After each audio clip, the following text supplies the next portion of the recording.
Il y a des matins là où je me suis réveillée, mais avec une joie immense. C'est juste avant de te réveiller. Au final, t'as pas encore la conscience de la vie. Oh, et remplie d'une joie, d'une extase, d'une émotion que je connaissais même pas qu'elle existait, tu vois ce que je veux dire? Incroyable. Ok, je vais boire un chouille. Et donc c'est un podcast, c'est quoi? Podcast. On est entre potes et on parle. Je sais pas ce qui va sortir. Ok. En fait, toutes les conversations qu'on est en train d'avoir depuis le début auraient leur place dans le podcast. Donc on n'a pas vraiment d'enjeu. Sinon d'être là.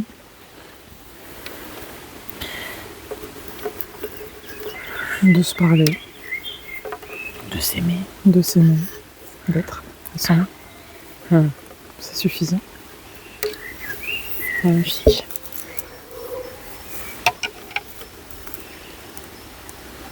Avec ma baguette magique.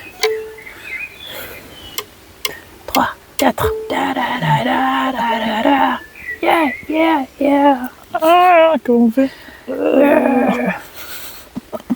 Rock'n'roll. Je te fais un... Je t'ai déjà dit que un de mes rêves, c'était d'avoir un groupe de rock. Non. Un de mes aspirations vraiment, de mes rêves, c'est de faire de la scène. Mais tu sais, pas dans un but d'être connu, famous et compagnie, tu vois, juste avec des potes, des gens que j'aime, faire de la pop rock, mais qui est comme des grosses guitares électriques, des gros... Ils riffent bien, genre des trucs tu vois, profonds, et de chanter, et que je sois pas seule à chanter, qu'on soit plusieurs, enfin tu vois, enfin bref. J'ai ce désir-là dans le cœur depuis si longtemps. Et je sais que, enfin, ma croyance, c'est que tous les désirs que tu as dans le cœur, je pense qu'ils viennent de Dieu, ou peu importe, qu'ils viennent de l'âme, enfin j'en sais rien. Mais en tout cas, tu as les habilités de tes rêves. Je pense que fondamentalement, on a les habilités de nos rêves. Et que aujourd'hui, je sais pas faire de guitare. Tu vois, enfin, bon, je fais du ukulélé, mais je sais pas faire de guitare. Mais je pense que si j'ai ça dans le cœur... C'est pas la même chose, finalement. Il y a un peu plus enfin, tu vois, le manche est plus large, tu as plus de cordes, les accords sont... C'est juste du travail, mais en soi, et les accords sont les mêmes? Bah non, c'est-à-dire que là, ton sol, tu vois, tu le fais comme ça, là. Enfin, ton clic, G. Oui, voilà, ton sol, G. Tu le fais comme ça. Sur une guitare, t'es comme ça, enfin, rien à voir, tu vois. Ah ouais, c'est vrai, c'est pas les mêmes accords? Ah, je pensais. Non. Dommage. Bah sinon, ce serait facile, genre le do, le la, t'as juste un doigt. Sur la guitare, c'est plus complexe. Mais c'est juste du travail, tu vois ce que je veux dire. En somme, je suis capable d'apprendre ça, tu vois. Ouais.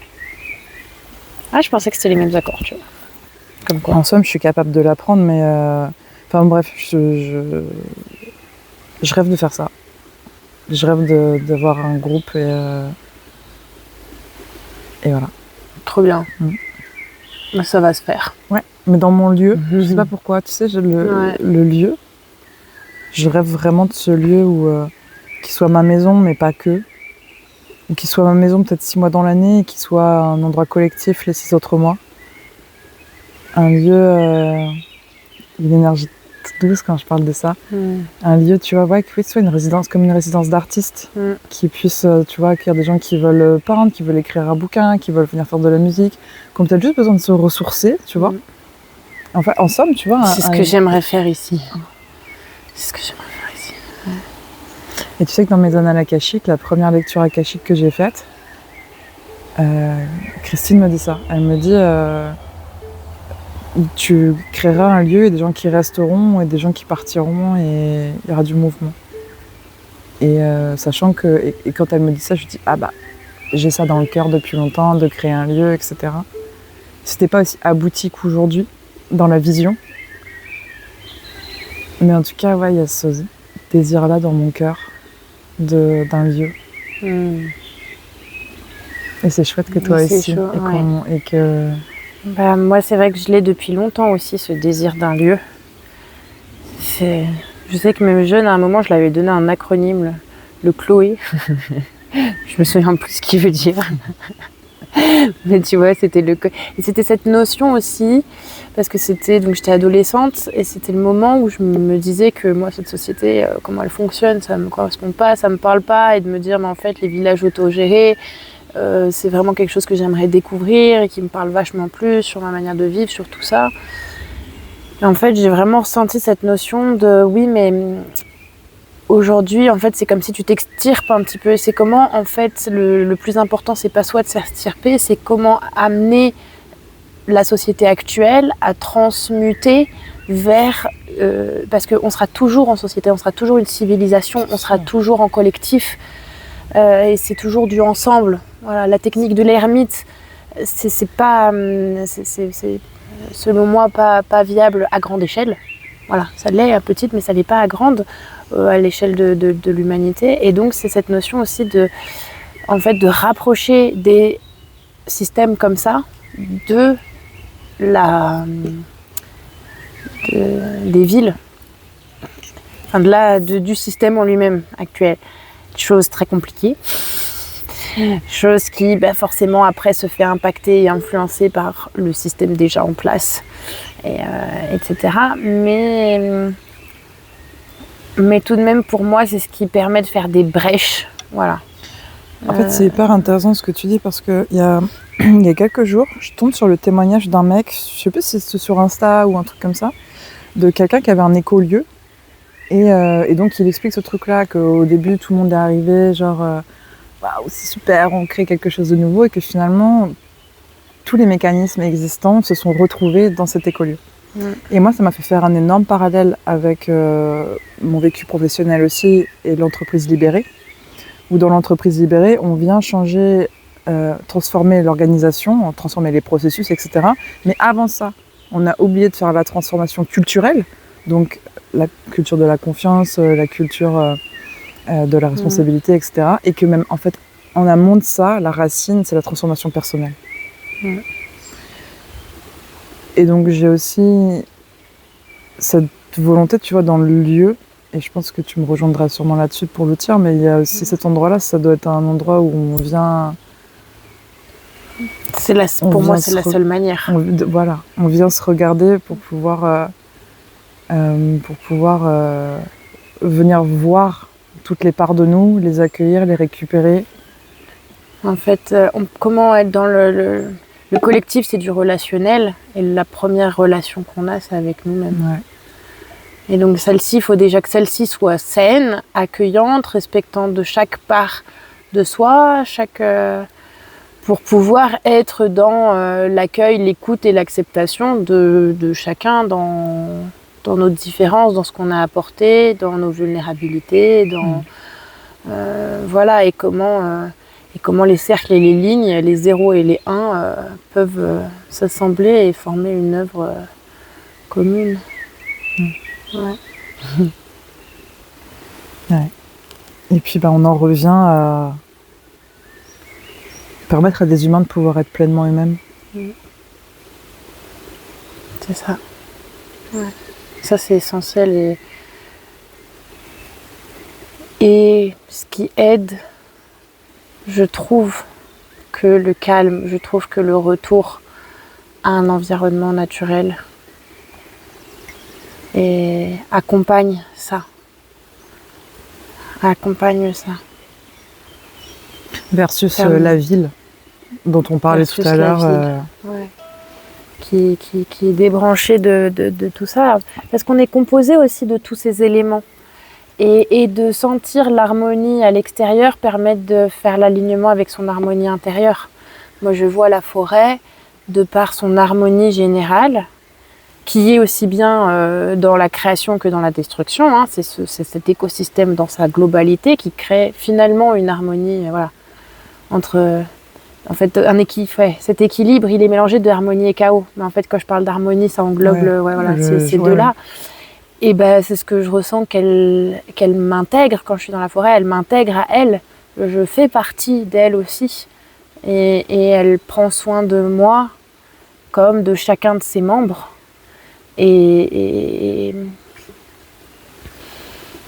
Et oui, aussi bien le ruisseau que la terre, que les arbres, que les oiseaux vont accompagner mon équilibre intérieur. C'est rigolo parce que tu parlais du coup de la forêt, de ce qu'elle te fait ressentir. Et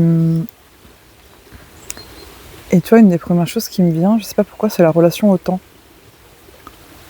Toi-même, hier, quand je préparais le feu de camp, du coup, je récupérais des souches, des branches.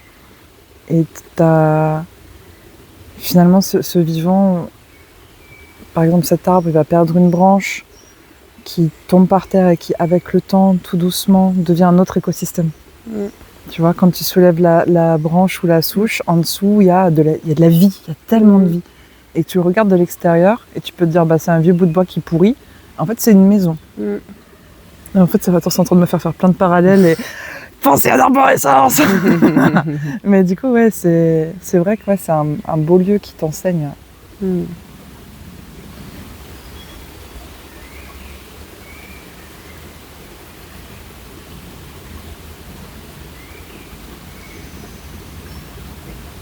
Même en termes d'énergie, c'est tellement des ressources. Marcher pieds nus, déjà rien que d'être pieds nus. Marcher pieds nus dans la forêt. Et puis le calme. On se rend pas compte quand on est tout le temps en ville de la surstimulation sonore. On finit d'ailleurs par plus entendre. Je me souviens à l'époque où j'avais un appart dans une rue assez passante à Grenoble. Et mon compagnon de l'époque qui, lui, il habitait à Villeurbanne, il était à Lyon, mais dans un endroit hyper calme. Et quand il venait chez moi, il était là, waouh, mais les voitures tout le temps qui passent et tout. Et je dis, ah bon, je les entendais même plus, tu vois. Donc il y a même peut-être un moment, est-ce qu'on déconnecte pas nos sens en fait? Si, oui. Je pense que ça nous fait nous déconnecter de nous-mêmes, enfin de nos sens, parce que moi justement en étant ici, le silence me fait écouter beaucoup plus. Et donc être plus à l'écoute des petits sons, des petits bruits. Donc au final, j'entends plein de choses quand je suis ici. C'est vibrant au niveau des stimulations sensorielles, sous tous les aspects. Et effectivement, alors qu'en ville, on finit par se couper de certains sens. Même au niveau de l'odorat, on va être beaucoup plus dans la respiration. En ville, tu fais de l'apnée, quoi. Tu essayes au maximum de faire de l'apnée, tu te préserves, en fait. Il y a une forme d'intelligence, de préservation, aussi bien sur le sonore que tout ça. Et tu vois bien le visuel en ville, pareil, où on va être focus assez fermé sur notre angle de vue aussi. Mais de façon générale, moi, je vois ça chez moi, surtout. Tu vois, même quand je suis en rando ou que je marche dans la forêt, en fait, j'ai toujours tendance à regarder mes pieds pour pas trébucher. Ouais, mais si tu regardes tes pieds pour pas trébucher, c'est que t'es pas réellement dans ton corps. Tu vois ce que je veux dire? C'est que t'as besoin de ta tête pour te montrer où est tes pieds. Non, mais c'est pour tout, pas me prendre un rocher, un machin, un truc, parce que je suis très souvent pieds nus aussi. Ouais, je vois. Mais c'est très pertinent ce que tu viens de dire, je l'ai jamais vu comme ça. Moi, et ça me fait chier que tu me dises ça. Tu vois ce que je veux dire? Le jour où je m'en suis rendu compte moi-même, j'ai fait ah ouais, et je le vois bien, les personnes qui sont sur la table chez moi des fois où je leur dis attendez, je vais vous faire sentir comment je fais avec le pied ou quoi. Les gens sont obligés de regarder parce qu'ils sont pas dans leurs pieds, donc en fait ils ne peuvent pas par exemple réellement sentir le mouvement. Ils regardent, donc je vois bien qu'ils sont pas dans leur corps parce que sinon t'as pas besoin de regarder, tu sens. Putain. Et même moi je vois bien si jamais je trébuche ou que je me prends, en fait je fais oui, j'étais dans ma tête, j'étais en train de penser dans ma tête, j'étais pas dans mes pieds. Et c'est au-delà de regarder mes pieds, c'est sentir, c'est d'habiter mes pieds. Ouais. Et ça, la première fois où, parce que nous, dans notre société occidentale, on est vraiment ici, quoi. C'est la tête, c'est le mental, c'est la rationalisation, c'est cet aspect-là. Et donc, on est un peu là-dedans et on nous apprend pas du tout à habiter notre corps. C'est vraiment juste un outil pour manger, avancer, voilà. Et quand on apprend ce travail à petit descendre et pleinement incarner son corps, hein, s'incarner, c'est ça, hein, se mettre dans la chair, descendre dans le corps, mais déjà il y a une sécurité profonde qui s'installe. Profonde, parce qu'il y a comme si en fait on est contenu. On est contenu et on est soutenu par notre terre. Finalement, ça c'est notre terre, quoi. Et c'est la terre qui nous a été... On est sur la terre et en plus on nous a offert ce bout de terre qui est de matière, de création. Et donc déjà, ce sentiment d'être soutenu, d'être sécurisant, voilà, c'est très sécurisant, apaisant, vraiment apaisant. Et puis une profondeur de soi-même. Quand on commence à descendre dans son corps, on sent une profondeur immense. Et puis, on a des sensations parce que, bon, quand on dit aux gens, on n'est pas dans leur corps, en mode, oui, bon, enfin, j'arrive quand même à marcher, à me prendre un verre. Enfin, tu vois, genre, si je me cogne l'orteil, je vais quand même le sentir. Tous ces aspects-là, c'est quand même là. Mais ça reste très mécanique. Il n'y a que l'aspect mécanique, finalement. Et absolument pas toute la profondeur... qui existe. De toute façon, l'intelligence, là, ouais. Ça revient à la conversation qu'on a eue juste avant qu'on arrive sur ce banc, en fait. Où je te disais, là, j'ai conscience oui. que je suis pas pleinement dans mon corps. Et ça me saoule. Ouais, t'inquiète, j'ai eu ça aussi pas mal. Ouais, ça me saoule de putain. Et tu vois, moi, je le vis là comme... j'ai bien conscience que c'est le mental qui projette ça, tu vois, mais je le lis comme putain, encore un truc à faire, quoi. Fais chier, quoi. Genre, merde. Alors, putain, il n'y a pas un moment donné où. Non. Il pourrait pas y avoir pas de sujet, tu vois. Non. Non, parce que. Bah, merde, quoi. Non. Non, la vie, elle est dans ce mouvement-là. Oui. La vie est mouvement à partir du moment. C'est de la stagnation après. Donc, oui, mais il y a une différence entre... Après, en fait, attends, il y a plusieurs sujets qui me viennent. Mais c'est fatigant, des fois. Oui, mais c'est aussi fatigant si je le prends sous le prisme de j'ai un truc à faire, ce qui est faux. Exactement. Ce qui est faux. C'est qui est illusoire. C'est plus... C'est exactement ce qu'on disait tout à l'heure. Tu laisses l'eau couler, l'eau, elle a rien à faire, elle a juste à... Oui, c'est exact. Et tu vois, c'est exactement ce que je disais tout à l'heure quand on était en haut ou hier soir auprès du feu, où finalement, c'est juste reconnaître. C'est genre, ah tiens, en fait, ok, là j'ai envie de faire cette expérience-là. Là, c'est là où j'ai envie d'être.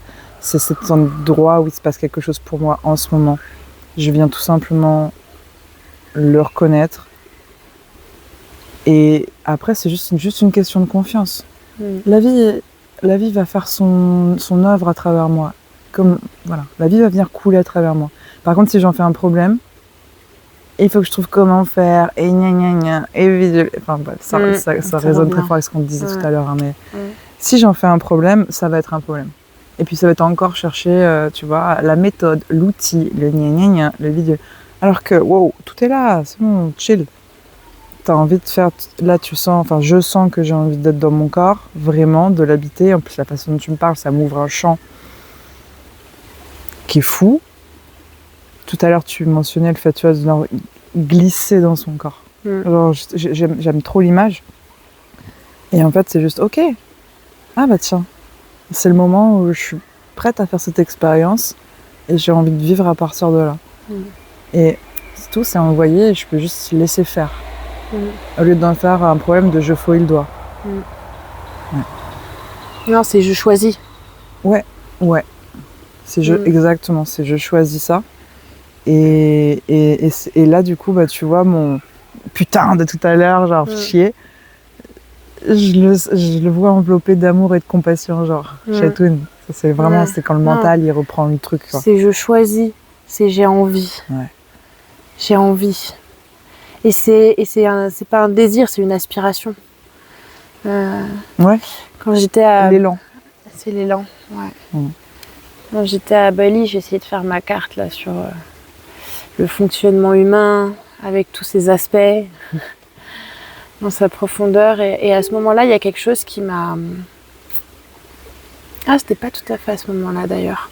Non, c'était un autre moment avec une amie, où on se faisait une réflexion sur, bah tiens, faut écouter son cœur, tu vois. On dit toujours faut écouter son cœur, ok, mais des fois mon cœur, j'ai l'impression qu'il a des contradictions et que il veut ça et en même temps ça, ou voilà. Il y a ci, mais il y a ça, etc. Il veut ça, ou il a peur de ça, etc. Machin, mais il est blessé de ci et tout. Et en fait, c'est comme si, oui, mais en fait, c'est pas les mêmes aspects. C'est comme si tu as le petit cœur de la personnalité, avec les blessures, avec les désirs, avec Moi, c'est avec tellement les l'égo. aversions. Ce C'est petit une cœur-là, forme parce ce petit qu'il cœur-là, est personnifié. Voilà. Donc il ferait partie de la personnalité de l'ego. Ce serait Ouais. le cœur de l'ego. Ouais, voilà. Voilà. C'est vrai que des fois j'aime bien utiliser le mot plutôt personnalité aussi que cette notion d'ego, parce que ça fait un peu cette notion de par quoi je me définis, sur quoi, tu vois, quelles sont un peu les casquettes, les traits de couleur, les costumes que je porte, les rôles, tout ça, tu vois. En fait, moi, Tout j'utilise ego parce que j'utilise le terme anglais. Tu vois, en fait, sinon, enfin, tu vois, en anglais, le mental, tu le dis ego, et il y a aussi cette traduction de la personnalité. Donc, j'englobe. Mais bien sûr, cette notion d'ego, c'est la personnalité, hein, ça va ensemble. Parce que je disais jamais l'ego avant d'avoir voyagé là, tu vois, en Australie. Parce que l'ego, j'avais cette définition très française, tu sais, quand on dit « Ah, t'as trop d'ego ». Tu vois ce que je veux dire? Ce qui est différent. Exactement. Et en fait, ce mot-là ne venait pas résonner chez moi, alors que maintenant, je l'utilise tout le temps, mais depuis que j'ai... Enfin, c'est différent. Si, c'est la même chose, mais c'est dans un... Ouais. On voit tout de suite l'aspect très égotique, sans voir cette notion de personnalité, que tu peux être très attaché à cette personnalité. Ce qui est l'ego, hein, c'est la même chose. On parle de la même chose. Oui, complètement. Et donc, oui, voilà, il y a ce petit cœur d'aspiration, de désir, de blessure aussi, de peur, hein, qui est là. Et derrière lui, il y a le grand cœur. Le grand cœur qui est, pour moi, relié à mon âme, au divin, voilà, là où il y a les portes. Et celui-là, il est rempli d'aspirations profondes. Il a de l'envie. Il a de l'envie, donc c'est d'être envie. Et vraiment, c'est l'aspiration profonde de ton être qui est derrière. Et des fois, il peut y avoir une divergence entre ces deux-là. C'est-à-dire, par exemple, l'aspiration profonde, je souhaite... Je souhaite contribuer à l'évolution de l'espèce humaine dans son cheminement. Voilà, aspiration profonde. Petit cœur devant, de la personnalité, oui, mais... Et on peut le voir aussi sous cette forme égotique, mais même, tu vois, et c'est là où j'utilise la personnalité, même qu'on pourrait voir comme contre-égotique de est-ce que j'ai le droit de mettre en lumière, qui suis-je pour prendre cette place, tu vois. D'où cette notion aussi de personnalité, des rôles et des casquettes que tu t'es mis. Et qui lui va dire ah non, moi je ne veux pas, je ne désire pas être mis en lumière, ou je ne désire pas imposer quelque chose, et voilà. Et comment en fait des fois on va avoir l'impression que les deux ils sont un peu comme en désaccord, et on va se dire ah mais je suis paradoxale. Mon exemple n'est peut-être pas très juste, j'ai pas forcément trouvé, mais en tout cas, ce que tu dis. Le fond. Mais en fait, je pense que je saisis complètement ce que tu dis, et ton exemple en soi peut être très bien, enfin très pertinent. Et moi, tu vois ça. Alors moi, tu vois, par exemple, pour moi, j'ai jamais, dans ma conception, j'ai jamais eu cette sensation de petit cœur, grand cœur. Mais je comprends très bien ce que tu veux dire, ça marche très bien. Et en fait, aujourd'hui, je sens, tu vois, il y a ces désirs, ces aspirations du grand cœur, cet élan. J'aime bien parler d'élan, où j'ai un peu fait la distinction ces derniers temps entre le désir, où tu peux encore avoir toutes ces notions d'attachement, machin, etc. Voilà. Et ça, c'est le petit cœur. Dans ta carte du monde. Ouais. C'est trop riche d'ailleurs de partager nos cartes du monde, c'est génial. Et donc, effectivement, l'élan. Et l'élan, pour moi, qui est insufflé par quelque chose de tellement plus grand, qui est certainement insufflé peut-être peut-être par l'âme, peut-être par Dieu, peut-être, je sais, peu importe, en fait. J'ai pas besoin d'avoir la réponse à ça. Et pour moi, aujourd'hui, la seule vérité qui compte, c'est de toute façon celle du grand cœur. Et donc, c'est de venir accueillir avec tant d'amour, de douceur, toutes les vérités du petit cœur, en sachant qu'elles ne sont pas la vérité. Elles ont leur vérité à un niveau, mais que bon, t'as envie de lui faire un câlin, tu sais, genre. C'est ça. Et j'aime ce moment de vie, par contre, chez moi, là où je sens qu'il y a beaucoup moins de lutte. Tu vois, beaucoup moins de... J'ai plus besoin de croire, de fuir, de combattre. Je sais que j'ai dit ça beaucoup ces derniers jours, mais parce que c'est un truc qui m'habite très fort en ce moment. Pas besoin de croire, pas besoin de fuir, pas besoin de combattre. Et puis tout ce que je ressens, ouais, vraiment, je peux venir le ressentir à fond, mais juste attention de l'endroit où je le ressens. C'est ça. On lui donne pas la place du centre. Toi, tu es dans le centre, mais tu peux le ressentir et lui laisser la place à sa juste place pour qu'il retourne à sa source finalement et qu'il se réharmonise dans l'équilibre intérieur. Oui, et puis je sens que le corps fait un énorme travail. C'est-à-dire que le corps sait faire. Le corps sait faire. Le corps sait faire. Et je reviens à ça, parce que je voulais te parler de ça. Je reviens à ça parce que tu vois, on parlait hier ou avant-hier de justement ce truc de vous n'êtes pas le corps. Tu vois ? Et j'ai l'application de Sadhguru. Tu sais que Sadhguru, il a fait une application Miracle of Minds, ça s'appelle. Elle est incroyable. Je l'aime trop. D'ailleurs, je t'ai envoyé un screenshot tout à l'heure, je sais pas si tu as vu. Ça venait de la sagesse de Sadhguru d'aujourd'hui. Et en fait, il propose une méditation guidée. Et en fait, c'est en boucle. You are not the mind. Non, I am not the body. I am not even the mind. Et c'est comme ça en boucle. Moi, je peux pas faire ça. Enfin, je peux pas méditer de cette façon-là. Mais en tout cas, c'est le chemin qu'il propose. Et là où mon point, c'est cette... ok, oui, je suis pas le corps. Mais d'un autre côté, je veux l'embrasser. Et donc, je sens qu'il y a un équilibre... Il y a un truc un peu subtil à cet endroit-là que j'ai pas encore touché vraiment, enfin que j'ai pas encore touché, je sais pas si c'est le bon mot, mais tu vois ce que je veux dire, qui est pas encore fluide. Ouais, totalement. Et puis peut-être que ça n'a pas forcément à l'être parce qu'il y a plusieurs strates là-dessus. D'un côté, nous ne sommes pas notre petite personnalité, nous ne sommes pas notre ego, donc nous ne sommes pas que ce corps. Pas que. Pas que. Ça ne veut pas dire que nous ne le sommes pas non plus. Nous ne sommes pas que lui. Et pour moi, ça fait toute la différence grammaticale parce que il faut aussi revenir à sortir de la division de l'esprit et la matière. Oui. Et finalement de réunifier la matière et l'esprit. Putain, merci. L'esprit et matière. C'est trop bien ce que tu viens de dire. C'est trop bien ce que tu viens de dire. Ouais.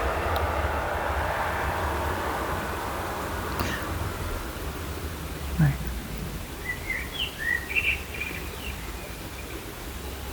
Et on en revient à l'atome. Eh ouais, pourquoi ? Qu'est-ce qui te fait revenir à l'atome ? Bah parce que ça, tu reviens en bas. L'atome, il a sa volonté propre, enfin, tu vois ce que je veux dire ? Il y a tout dedans. Et donc, oui, la matière, et regarde, et la matière, et elle est vide. Et l'atome est fait à 99,99999% de vide. Donc la matière est faite de vide. De vide, c'est ça. Donc finalement... Je ressens que j'ai besoin d'avoir cet objet, pas celui-là, mais d'avoir un objet similaire. Même, tu vois, dans mon travail, de venir sentir les choses, d'être en reliance avec. Ah non, mais ça va être mon meilleur outil de ces prochains temps. Je suis très heureuse de partager cette découverte avec toi. Ouais. Ça m'enrichit. Ouais, moi, ça vient me prendre, tu vois, genre... jusque dans mes pieds. C'est trop cool. Je vais suivre le processus que tu m'as partagé là pour créer mon propre petit bâton, mais j'adore toute la symbolique, tout ce que ça représente. C'est trop chouette. Mais ça m'est vraiment venu en intuitif, mais je suis persuadée qu'on retrouve ça dans plein de cultures. Je suis persuadée qu'on retrouve ça dans plein de cultures. Ça me donne envie de faire des recherches. C'est quelque chose qui est très intéressant. Moi, dans ma vie, j'ai jamais fait de recherche sur l'univers spirituel ou quoi. Alors petite, j'ai voulu lire l'Ancien Testament quand j'avais 7-8 ans, alors que j'étais dyslexique. Donc autant te dire que j'ai galéré et ça m'a pas du tout parlé. Vraiment, j'étais en mode waouh, mais c'est d'une violence qui ne me parle pas du tout. Voilà. Donc assez petite, à ce moment-là, je me suis dit bon bah je crois que je dois être plus proche du bouddhisme, alors que je ne me suis absolument pas renseignée sur le bouddhisme à ce moment-là. Mais je me suis dit instinctivement non, mais moi je sens que je suis plus proche de cet aspect-là. Voilà, donc pendant longtemps après je me disais non, mais dans ma tête, sans faire aucune recherche sur le bouddhisme, je disais non, mais moi je me raccroche plutôt et je me mets en reliance plutôt avec ce type d'énergie et qui dégage sans faire aucune recherche. Et en fait, dans ma vie, c'est par ma propre expérience que je me suis dit bah tiens, par telle expérience, voilà ce que je peux en déduire. Et finalement, c'est là où c'est très intéressant entre l'objectif et le subjectif. Je suis en train de faire plusieurs points aussi là, rapport Essence Time, mais faut que j'essaye de garder le fil. Je me suis déjà un peu perdue, mais entre l'objectif et le subjectif, c'est finalement très fin la mesure, parce que ton expérience et ton interprétation sera forcément subjective, mais finalement, tu ne sais rien et rien n'est plus vrai, rien n'est plus objectif que ton expérience. Que l'expérience qui est vécue et il n'y a que ça que tu sais. Il n'y a que ça que tu peux et dont on devrait parler, finalement. Et ça, j'essaye d'apprendre ça. Et je veux tendre vers ça ces prochains temps. À faire attention de ne pas parler de choses que je n'ai pas moi-même expérimentées et donc que je ne sais pas. Oui, et en plus de ça, moi, ce que je ressens aussi très juste sur mon chemin, c'est de toujours, quand je vais parler, en tout cas, je vais parler de ma vérité, de toujours la replacer dans c'est ma vérité. C'est la mienne. Ouais. Et c'est juste mon expérience, ma vérité, ma perception. Ce n'est pas la vérité. La vérité, totalement. Ça n'existe pas de toute façon. Mais c'est hyper important pour moi aujourd'hui dans le remettre à sa... Ouais, exactement. De remettre toujours les choses dans voilà comment moi je vois le truc, comment moi je ressens. Et dans ma vérité, tu peux aussi le découper après aussi entre est-ce que cette vérité c'est quoi? Est-ce que c'est une croyance? Est-ce que c'est mon expérience? Est-ce que c'est une interprétation? Mon ressenti? Ou c'est comme ça que je l'interprète? Voilà. Et donc où est-ce que comment je le nomme dans cette notion de ma vérité, encore plus dans le détail, Et donc j'essaye de repartir sur au tout début où je parlais de cette notion moi je faisais pas de recherche et c'est vraiment juste mon expérience me montre que où j'ai intégré telle conclusion à travers de mon expérience, j'en suis arrivée à telle conclusion. Voilà.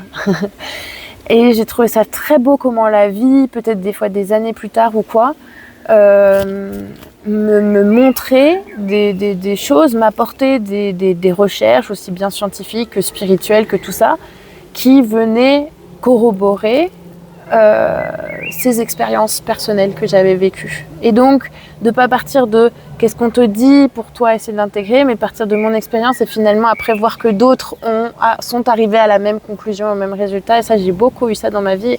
Ce qui m'a montré que j'avais pas besoin de forcément de m'intellectualiser tous ces sujets-là. Alors aujourd'hui, un petit peu, j'aime lire sur des gens qui ont fait un chemin spirituel, ça me nourrit, ça m'apporte. Il y a une magnifique petite coccinelle à côté. Et tout à l'heure, tu parlais de Sadhguru. Et Sadhguru n'a jamais lu un texte sacré. Il ne vit qu'à travers tout ce qu'il partage, c'est son expérience directe. Et c'est ce que nous disait quand on était à Bali. Ouais. Non, rien à voir. Si, totalement. De toute façon, on ne s'est pas vu à beaucoup d'endroits. Mais Apemuteran. Apemuteran.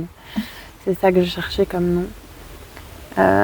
Tu vois, c'est ce que nous disait aussi bien Soukar que Sri Guru. Cette notion de il faut que toi tu vives et ton expérience, tu pourras le partager à partir de ton prisme. C'est le maître te répond et le maître ne te répond que par son prisme aussi.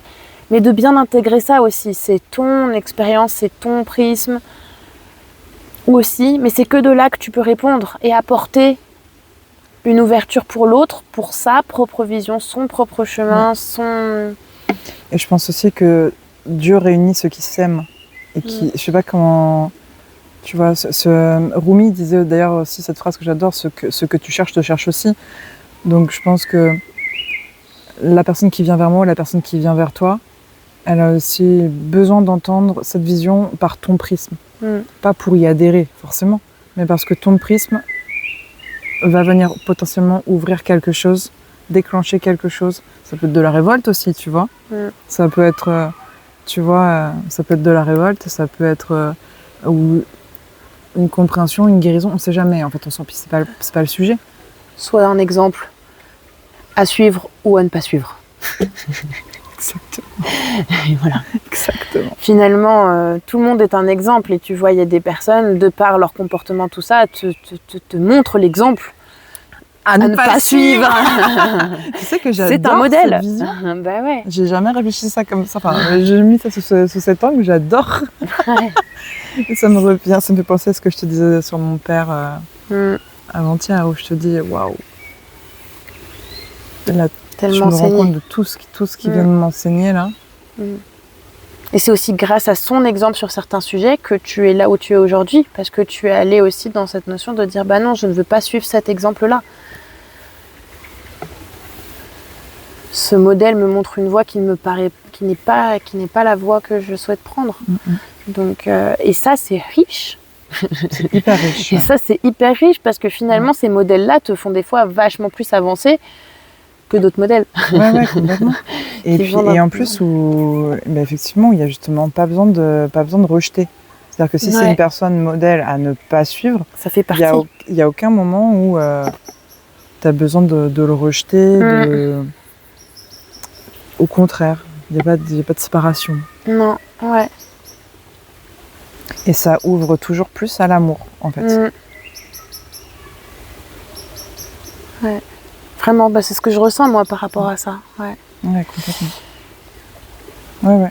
Et ça, je m'en suis rendu compte assez jeune, où je me comparais assez. Voilà, quand on a 7 ans, paf, on switch, on commence à avoir la conscience des autres. Alors là, je me suis rendu compte qu'on était tous des univers. Ah, je me souviens. Et voilà, je t'avais partagé cette expérience. C'est pour ça que celle-là, je la raconte pas, mais plus un peu plus tard, j'ai pas forcément l'âge, mais voilà, dans l'adolescence ou quoi, où tu te rends compte que tu es énormément dans la comparaison, dans ah mais l'autre il est comme ci, il est plus que moi, ou je suis moins que ci, etc. Et en fait je me suis dit mais attends, en fait on est tous des univers, on peut tous créer tout ce qu'on veut. Finalement l'autre il me montre seulement ce vers quoi j'ai envie d'aller, ou ce vers quoi je n'ai pas envie d'aller. Et finalement, les deux sont des modèles, ils peuvent être juste des modèles sur lesquels je peux m'inspirer et venir, pas copier, mais finalement s'inspirer et se nourrir de ça pour le créer avec cet aspect-là un peu, et le créer à ma forme. Complètement. Et donc ça a complètement shifté mon mode d'esprit, et donc ça a beaucoup joué aussi. Tu vois, on parlait de la jalousie, sur cette notion de jalousie, c'est pareil, parce qu'au final la jalousie ça va être de la comparaison, ce genre de choses, et finalement ça c'est pareil, ça a complètement cassé toute une partie de potentiel jalousie qu'on retrouve dans ça. Ouais, et il y a aussi un truc, tu vois, quand tu disais que tu aimais t'appuyer soit sur les neurosciences et compagnie. Quand tu prends justement d'où on vient et que tu réfléchis qu'en fait ton mental, lui, il a traversé là, je sais pas combien de millions d'années, de milliers d'années, que de base, en fait, la comparaison, c'est quelque chose de naturel et de nécessaire. C'est-à-dire que si tu arrives devant le petit buisson et qu'il y a un fruit rouge et tu fais attends, celui-là, est-ce qu'il me donne la chiasse ou pas? T'as besoin de comparer. Bah ouais. T'as besoin. Et la comparaison n'est pas jugement. Exactement. Il y a beaucoup de choses comme ça où on a assemblé des choses, et ça c'est très neurologique aussi, tu vois, où on a fait des assemblages comme comparaison, jugement, comme tristesse, souffrance. Mais en fait, tristesse n'est pas souffrance. Hein. Elles ont été assemblées et donc on souffre quand on est triste, mais tristesse n'est pas souffrance. Tristesse est une manière de fluidité, est une énergie très fluide et qui peut être profondément douce, mais d'une douceur pour laisser fluidifier, laisser aller ce qui doit être déposé, s'abandonner. C'est juste que comme effectivement il y a quelque chose qu'on laisse aller, partir, il y a cet attachement, cette douleur, cette souffrance à l'attachement potentiel. Et puis surtout toute l'histoire que tu viens de raconter. Voilà. En fait, le truc, c'est que la tristesse, elle pourrait juste être là, tu la vis, tu la ressens, elle vient, elle part. Mais sauf que tu as la tristesse, non, je dois pas être triste, je ne veux pas être triste. Donc du coup, tu fais quoi? Tu luttes, tu combats contre cette énergie-là. Ou alors suis tristesse. Voilà, soit tu t'identifies. Voilà, je suis triste, donc là c'est vraiment je suis ça. Au lieu de il y a un mouvement. Voilà. Il y a un mouvement qui passe, c'est de la tristesse, et tu peux juste rester avec ça. Sans faire d'histoire, sans chercher d'où ça vient, pourquoi, machin. Parce que des fois tu ressens aussi des émotions où il s'est pas passé quelque chose avant. Et finalement de pouvoir juste vivre le mouvement, le laisser passer, et c'est tout, quoi. Sauf qu'on vient s'identifier, etc. Et c'est... Toi, moi, j'aime trop cette image-là, du battement de cœur. Pour moi, on est dans un battement de cœur permanent. Et soit tu veux pas vivre le truc, et t'es en tension, etc. Et c'est comme si le battement de cœur, il faisait... Et donc, ça reste, ça s'amplifie, ça prend de la place, et souffrance, etc. Alors qu'au final, tu peux juste être triste. C'est ça. Ouais. Et la vie, elle continue à couler, quoi.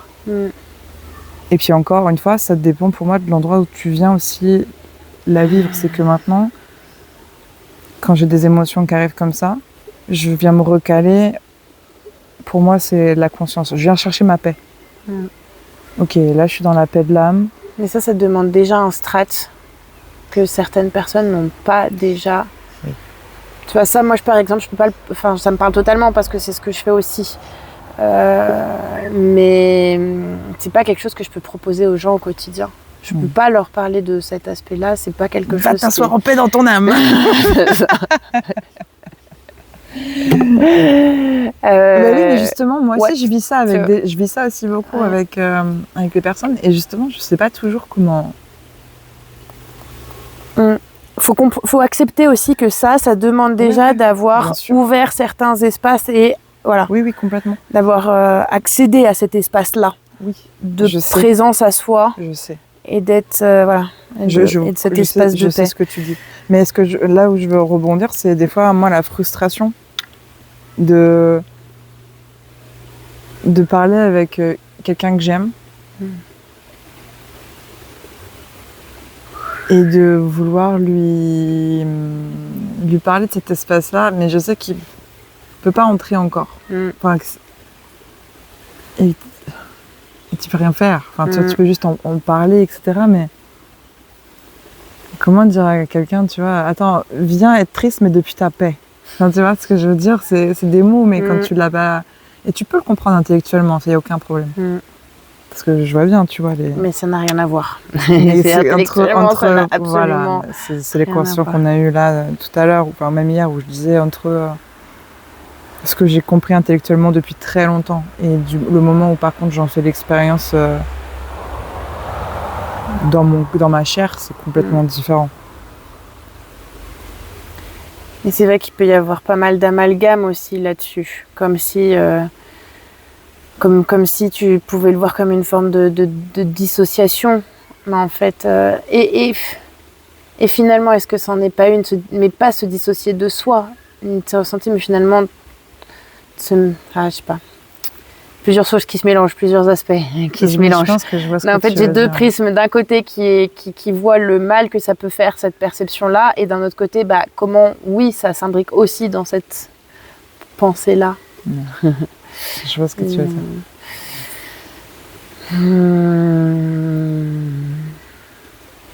On n'a peut-être pas besoin d'aller au bout de ça d'ailleurs. Et peut-être que c'est la fin du podcast. Et c'est ce que je me disais aussi, c'est exactement ce que j'ai ressenti. Mais j'ai senti aussi là quand même cet appel juste sur cette notion des associations.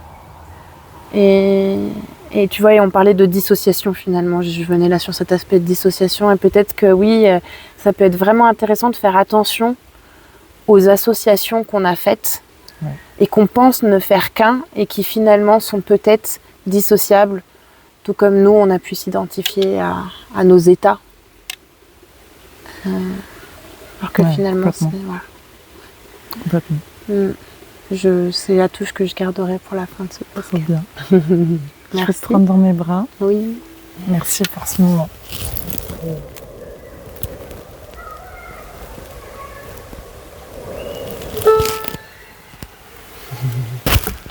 Tu nous fais la petite chanson? Laquelle? Ah ouais, fais la chanson que je voulais hier. Ouais. Vas-y.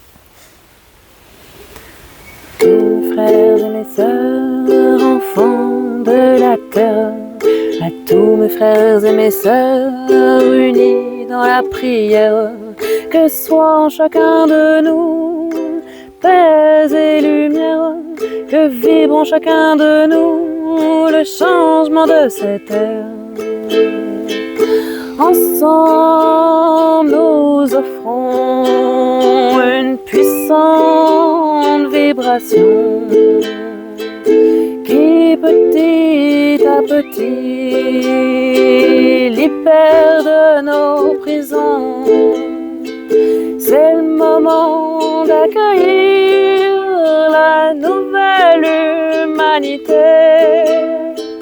où le sens de la vie c'est d'aimer. Oh mon frère, oh ma sœur, oh Père ciel, oh Mère terre, je vous aime, je vous aime, je vous aime, oui je vous aime, je vous aime, oh je vous aime, je vous aime, mais qu'est-ce que je vous aime, oh, oh, oh, oh.